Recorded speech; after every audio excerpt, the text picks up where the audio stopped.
Bună, eu sunt Cristina și bine ați venit pe canalul meu. Astăzi vorbim despre Crima Perfectă, instrucțiuni pentru fete cu minți. Este primul volum din serie.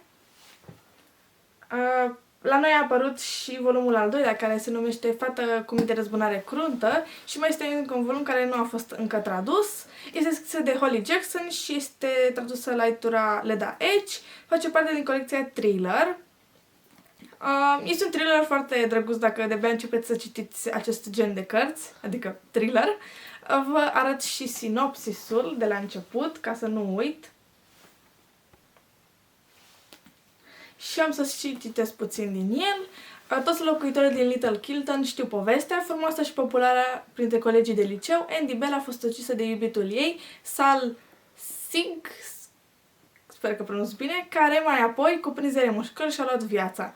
5 ani mai târziu, tragedia încă îi bântuie pe locuitorii liniștitului orășel britanic. Prietenul din copilăria presupusului criminal, Pip nu poate scăpa de sentimentul obsedant că lucrurile nu s-au petrecut chiar așa cum vorbește lumea. Folosindu-se de scuza unui proiect școlar, adolescenta se transformă într-un veritabil detectiv particular și încearcă să afle adevărul. Perseverentă și atentă la detalii, Pip ajunge să descopere o serie de secrete întunecate care demonstrează fără putință de tăgadă că Sal a fost învinuit pe nedrept. Cineva însă nu e deloc încântat de întorsătura pe care au luat-o lucrurile, iar viața lui Pip este în pericol. Dacă ai savurat thrillere precum Asta e povestea noastră sau Majoretele, Crima Perfectă, instrucțiuni pentru fete cu minte este romanul potrivit pentru tine. Eu am Majoretele în bibliotecă, dar nu am citit încă, deci pot să zic că după ce am terminat de citit cartea asta, m-am gândit să citesc și Majoretele, dar cred că am luat alte cărți la rând atunci. La momentul respectiv nu am adnotat cartea, am adnotat-o pe parcurs când am făcut inițial recenzia, mult mai puțin adnotată decât al doilea volum, care este aici. Acesta este Fată cu minte răzbunare cruntă, nu știu cât de bine se vede. Este o carte destul de grosuță, dar paginile sunt destul de groase. Este pe mai multe părți, dacă ține bine minte sunt 3 sau 2, nu știu exact să vă spun, rușine mie. Pagini sunt 445 în total și o să vă povestesc câteva lucruri despre carte. O răsfoiesc acum puțin să văd dacă vă pot arăta o hartă. Pot să vă arăt harta asta micuță. La al doilea volum există o hartă mare cu orașul, pe care o să vă arăt când fac recenzia la respectivul volum, pe care l-am citit deja. Aici este traseul lui Sal în noaptea în care se presupune că a fost omorâtă Andy Bell. În sine cred că ar fi trebuit să fie color ca să putem observa exact detaliile, pentru că cred că erau două culori diferite pentru Sal și pentru Andy. Scrisul este relativ mare.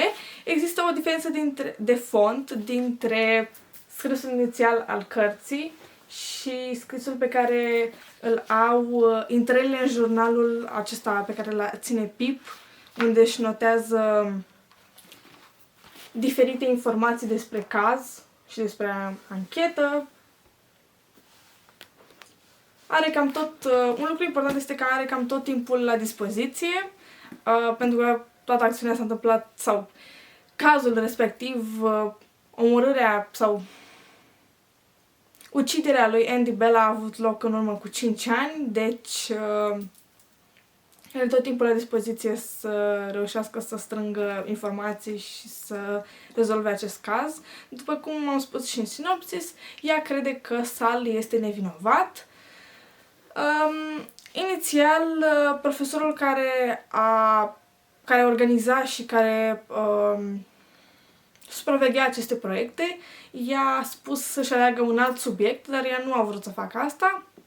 A rămas cu subiectul uciderea lui Andy Bell, sau a fost sau nu Sal vinovat pentru uciderea lui Andy Bell, cam asta este ideea. Ea se duce și îl interoghează, sau nu neapărat interoghează, vorbește prima dată cu fratele mai mic al lui Sal, Ravi, care când află, mai întâi când o vede, nu știe exact cine este, ea începe să explice situația și apoi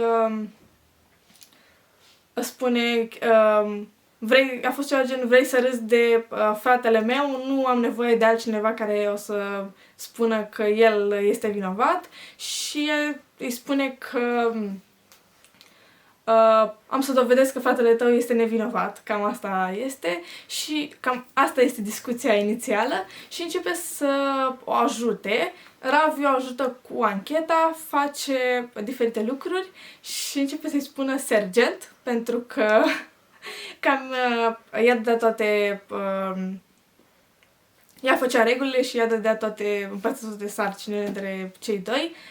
Pot să zic că Pip este o persoană destul de cu minte, cel puțin la începutul cărții. Este o fată care îi place să învețe. Nu pot să spun că este o tocilară, pentru că este foarte inteligentă și are o abilitate de a deduce anumite lucruri foarte naturală, pot să spun. Începe și vede detaliile și indiciile, face conexiuni și lucrurile astea se întâmplă foarte repede, pentru că nu... eu cel puțin, când am citit cartea, am aflat detaliile odată cu ea, este scrisă foarte bine și nu am dedus diferite lucruri înainte să le deducă Pip. Pot să zic că dacă aș fi fost puțin mai atentă, poate mi-aș fi dat seama de anumite lucruri mai devreme, dar pot să zic că Pip este un personaj foarte inteligent și acest proiect este o mișcare riscantă pentru ea.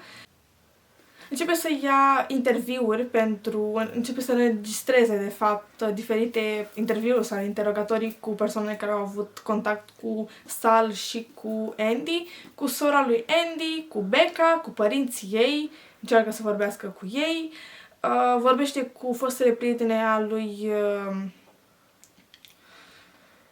Andy, cu prietenii lui Sal, cu părinții lui Sal, cu profesorii.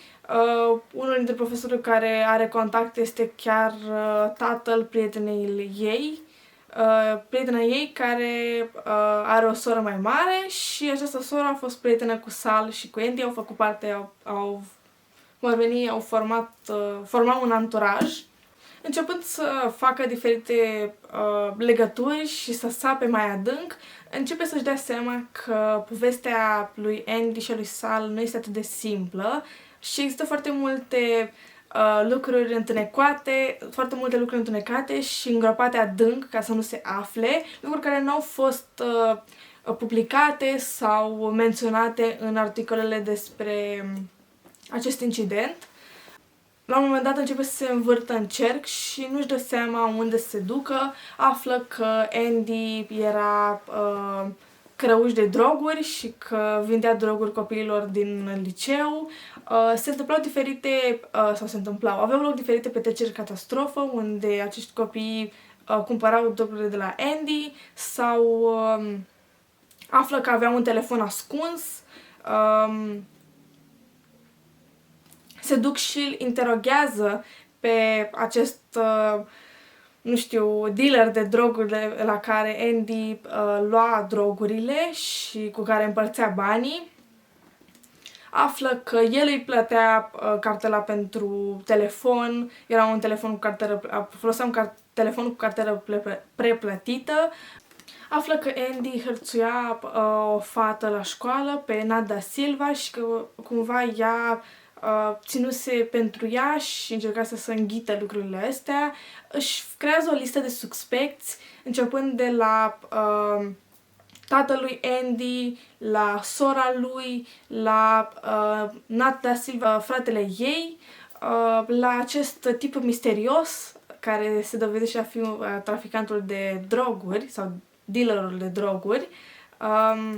Și pot să zic că începe să mintă, să-și mintă familia, să spună că nu își petrece atât de mult timp încercând să deducă lucruri sau că nu își petrece atât de mult timp făcând căutări, vorbind cu persoanele din trecutul lui Andy. O să vă arăt acum câteva conversații, pentru că e genul de carte care are tot felul de detalii de genul ăsta. Sper că se pune focusul.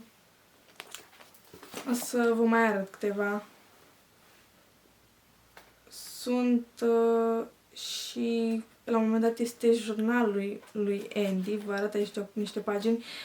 Sunt foarte supărată pentru că am rupt coperta, am rupt cotorul la cartea asta, fără să vreau. Așa, și să vă arăt și paginile astea.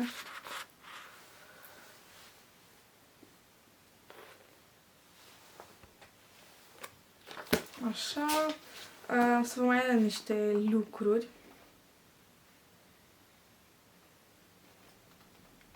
Sunt și diferite e-mail-uri.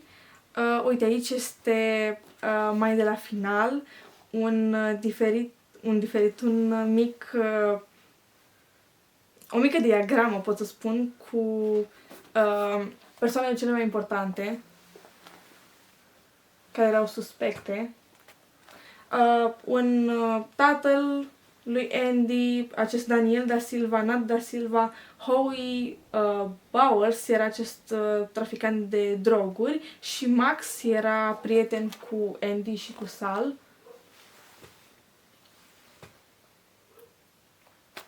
Aflăm la un moment dat că acest anturaj, Max, Naomi, care era sora lui, prietenei lui Pip, Andy și Sal, cred că ei 4 erau în mașină, au făcut un accident și au fugit de la locul accidentului. Ei au încercat să păstreze secretul și să nu spună că s-a întâmplat acest lucru. Pip ajunge până și să ia parte la o petrecere catastrofă și să înceapă să-și interogheze diferiți colegi sau diferiți copii care sunt în ani mai mari, ca să încearcă să afle dacă este cineva care a moștenit afacerea lui Andy sau care nu știu, îl cunoaște pe respectivul Howie Bowers, asta s-a întâmplat înainte și pot să zic că intră atât de puternic în anchetă, încât la un moment dat nu prea mai face diferența dintre acest caz și viața ei. Cum spune și sinopsisul, o persoană misterioasă începe să-i trimită mesaje și să spună că știe unde locuiește, că știe ce vrea să facă, că dacă își continue ancheta o să aibă de suferit și pot să zic că chiar are de suferit. Ajunge să-și riște viața, dar pot să zic că rezultatul merită și că la final este, chiar dacă nu aclamat de toată lumea, multe persoane îi sunt recunoscătoare pentru ceea ce a făcut și o să mă opresc din povestit aici. Pot să zic că e un thriller foarte bun, cum am zis și la început. Dacă vreți să începeți să citiți genul ăsta de cărți, vă recomand această carte. Îi dau 4,5 stele din 5, pentru că 5 stele din 5 înseamnă perfecțiune. Nu mi-am dat seama de deznodământ exact, nu mi-am dat seama adevăratul final de la început sau de la, mă rog, n-aveam pus să-mi dau seama de la început, dar nu mi-am dat seama dinainte, dar cumva unele lucruri erau predictibile. Mi se pare interesant această chestie, instrucțiuni pentru fete cu minți, pentru că Pip chiar era o fată cu minte și ajunge să-și riște viața și să facă tot ce poate ca să salveze reputația lui Sal. Cumva pot să zic că încearcă să salveze reputația lui Sal, dar în timp ce află mai multe și dovedește și face să dovedească că Sal este nevinovat, pătează reputația lui Andy și a familiei ei. Pot să zic că ăsta este un dezavantaj în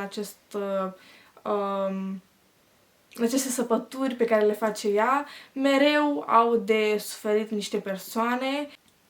Dacă citiți în general fantasy sau mai mult, nu neapărat că nu citiți non-ficțiune, dar dacă citiți în mare parte fantasy, puteți încerca această carte pentru că este un thriller destul de captivant și ușor de citit, dar și în partea cealaltă, dacă citiți în general doar non-ficțiune, puteți încerca asta, pentru că de obicei cărțile care sunt thriller au părți inspirate de realitate sau nu știu, sunt lucruri care pot fi asociate cu lucrurile din viața cotidiană. Deci este destul de ușor de procesat informația din această carte și din genul ăsta de cărți care sunt thriller, dar nu sunt thriller în toată puterea cuvântului, pot să zic. Există și, nu pot să zic că există și romance în cartea asta, există o relație de prietenie între Pip și Ravi, care pot să zic că se dezvoltă, nu știu exact cum să zic, dar în principal ideea esențială este acest caz al lui Andy Bell și al lui Sal și restul lucrurilor sunt cumva date pe planul 2. Cam atâta pot să vă spun. Vă las link-ul la această carte în descriere, direct de la editura Corint, de la Leda Edge. Vă las link-ul de la postarea pe Instagram de la această carte, în momentul când am făcut-o. Vă las și link-ul de la videoclipul anterior. Dacă v-a plăcut, puteți să dați un like, să vă abonați la canal, să apăsați și pe clopoțel, să fiți la curent cu următoarele videoclipuri pe care le postez. Dacă cunoașteți persoane care, nu știu, cărora le place să citească sau care vor să afle de ce alte persoane citesc sau lucruri de genul ăsta, puteți să-i îndrumați spre canalul meu și să se aboneze, pentru că asta mă ajută foarte mult și văd că mă susțineți și că doriți să mai fac genul ăsta de recenzii și o să vedeți, o să diversific contentul și o să refac videoclipurile mai vechi. În curând o să refac și provocările pe care le-am făcut cu sora mea Andreea și o să vedeți că o să încerc să recuperez cât mai mult și cât mai repede posibil. Până data viitoare, pa!